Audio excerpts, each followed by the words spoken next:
The legal system, as one would expect, is a rules-based process, and these rules extend to every part of the judicial process, including the requirements for parties to, when filing a complaint in federal courts. In this case, a federal judge determined that the complaint filed by President Trump's attorneys failed to satisfy the most minimal procedural standards.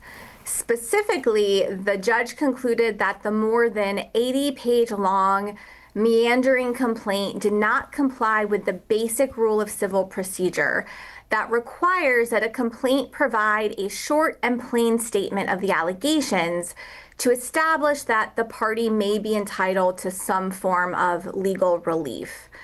And as the judge pointed out in his opinion, every member of the bar of every federal court knows or is presumed to know this basic legal requirement. Ultimately, the judge's primary issue with the complaint in this case was over concerns that by failing to comply with this rule of civil procedure, President Trump was attempting to inappropriately use the courts as a public forum to, in the judge's words, rage against an adversary. If every attorney is supposed to know that, you would think the president's attorneys certainly would know that it wasn't going to meet the requirement. In your opinion, were they just throwing stuff out there hoping it would stick? I'm reluctant to try to understand what their motivation was, but it wasn't proper, and the judge clearly identified that. So in a defamation case involving a public figure like the president, what is the legal standard that is applied by the courts then? So it's important to know that since the 1960s, the Supreme Court has adopted a protective approach toward speech that reflects the history of the First Amendment as a response to British libel and defamation laws that had limited criticism of the English king and which the American founders were very much determined to avoid.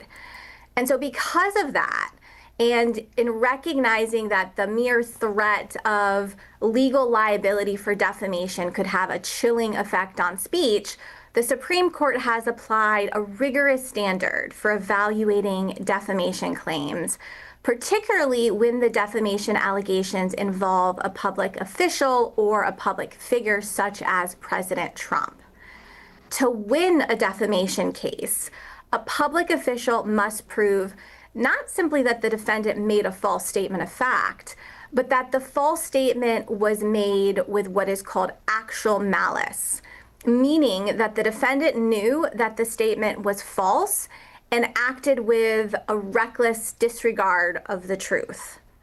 The actual malice standard was established in a case called New York Times v. Sullivan dating back to 1964, and its purpose is to protect free speech and public debate by placing a greater burden on public figures and officials who have greater access to the media to counteract any potentially false statements.